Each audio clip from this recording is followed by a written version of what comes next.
by a white magistrate who kept us here for so many years.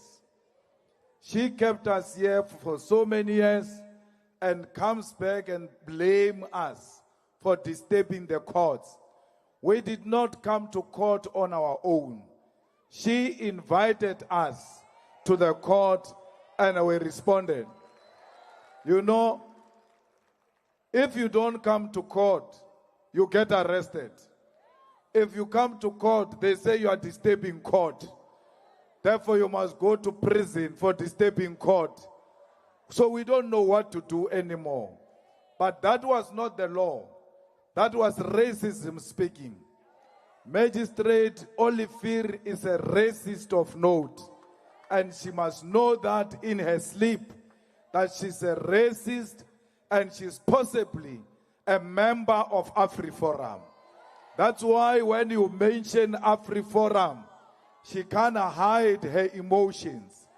Yesterday, when SC Mugai Toby mentioned AfriForum, she jumped. But it was not Mugai Toby who was mentioning AfriForum. It was the state which wrote in its heads of argument about AfriForum. When he was responding what the state wrote, she said, don't bring AfriForum. And Mugai Toby said, I'm not bringing AfriForum. The state wrote AfriForum in their documents, and I'm responding to what they said. She said, let me read. By the way, she got those heads of arguments 2 months ago. She was not aware that by saying she wants to read inside court, she was confirming that she did not read the heads of arguments. She just entered court without knowing what is contained in the heads, in the arguments that the lawyers were putting before the courts. So we are tried by a magistrate who doesn't read, who read when you appear in front of her. You'll automatically know that I saw AfriForum somewhere in these documents. And you can't ask the question, where is that AfriForum? What are you talking about? We're tried by a magistrate who doesn't read, who uses emotions, who speaks politics, who says we are stopping people who are coming to collect maintenance. We are stopping grannies who want to come to court. But in reality, this court was never closed. The public continued to use this court. So she doesn't have any reason, none whatsoever. She goes around fundraising reasons why we must go to prison. They took a firearm which they say I used. She was not aware when it was mentioned in court that the firearm has been handed over back to the owner. She appeared shocked. But the witness who was testifying for me wrote about the firearm being taken away. She was not aware. You know why? She doesn't read. She doesn't know what is contained in the documents that are before her. So we are dealing with someone who doesn't apply the law. The law, whether you hate someone or not, you have to answer the question, what does the law say on this matter? She will not answer that question because she can't read heads of arguments. 21 pages. And those 21 pages are quoting the judgments which were written before about matters that are similar to this one. How can she read all of those judgments if she can't read 21 pages? So it's clear that even the law that we are referring to, She can't refer to it because her and reading are not friends. They are not the same WhatsApp group. She's the most incompetent magistrate who read a judgment for 3 days. It is never done. She does so because we suspect she doesn't write her own judgments.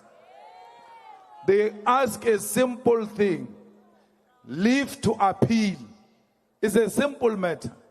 The state stand up and they do not say anything. You still ask for 30 minutes to grant a leave to appeal or not. You are not asking for 30 minutes. You are still going to ask your masters, do I grant the leave to appeal or not? So you are dealing with an invisible hand that is controlling the proceedings in that particular court. So we must make sure that she gets reported to the Magistracy Council Commission, because the prosecutor knew about the judgment before she could read the judgment. A day before, she told accused number 2, you must go and fetch your gun tomorrow. And the accused number 2 said, you can only fetch a gun if you are not found guilty.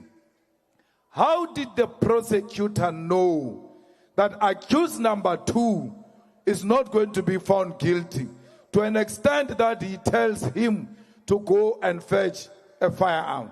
That's the first misconduct the prosecutor committed. The second one, which the Eastern Cape, East London sub-region must go and open a case of perjury. He lies in court yesterday. To lie to court is a criminal offense. He says, we gave the gun to accused number 2 after he was acquitted. When you said not guilty, that's when we gave accused number 2 the gun. But he forgets that when you collect a weapon or item that was used as evidence, when you collect it back, you must sign for it. There must be a date, there must be a time. So if it's 10 o'clock, they will write 10 o'clock, they will write a date. You look at the time of collection and then look at the time of judgment that he collected before the judgment was passed. That is the second misconduct of a prosecutor. But a prosecutor has got no duty to hand over the item which was used in court without a judgment of a judge. He gave himself a power he doesn't have. He took the evidence before the court and handed it over to accused number 2 without a judge saying, you can now return this item back to the owner, or you must give it to the state to destroy it. So he thought he's got the power he doesn't have. The only thing we need to do is to make sure that this prosecutor, who is arrogant and suffers from a short man syndrome, is taught a lesson. And we can only teach him a lesson by sitting on his neck and making sure that he is prosecuted and is arrested for lying to court and is disciplined at work for exercising the powers he doesn't have. And this magistrate must be reported to the commission. Why? How did the prosecutor know about the judgment? Because you are the only one who knows the judgment. Only you, the magistrate, could have told the prosecutor about the judgment. And to tell the prosecutor about the judgment outside the representatives of the accused It's wrong. It's not allowed in law. If there is anything you want to communicate to the prosecutor, you must call the defense to come and you communicate in front of a defense. So clearly, you've got a special relationship with a prosecutor as a magistrate, and that is a misconduct on its own. So we must make sure that we pursue her for being ill-disciplined and abusing her power as a magistrate. So we are going to appeal this matter.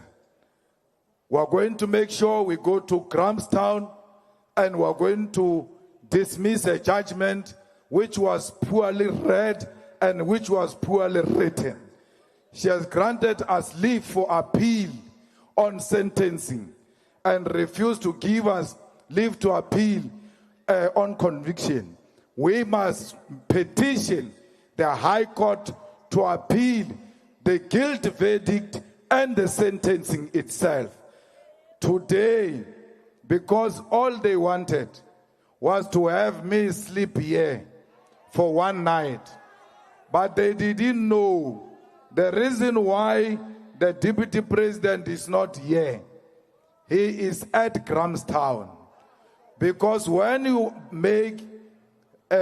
apply for leave to appeal and they refuse it, you have to apply for bail. She has a right to refuse it. Then you must petition the High Court to apply for bail at the High Court. So we've got the Deputy President in Grahamstown with papers ready, so that when she says you are not getting bail, you are going to sleep here, the Deputy President immediately files the papers at the High Court and make an agent application. We are not small children. We prepare for any eventuality. If she goes this way, we go the other way. If she goes this way, we go the other way. Because we know that we are dealing with an invisible hand, and therefore you have to be prepared at all material times. The judge at Grahamstown was ready and waiting to listen to our case at 3 o'clock, because we had already told the clerk of the court that we are coming. Not only that, we had a chopper waiting at the airport for the legal team to fly immediately to Grahamstown. We are fighting the devil, and we must fight with everything. 2 minutes they must see you here, 2 minutes they must see you on the other side. That is the power of the EFF. We prepare from all the fronts because we are fighting.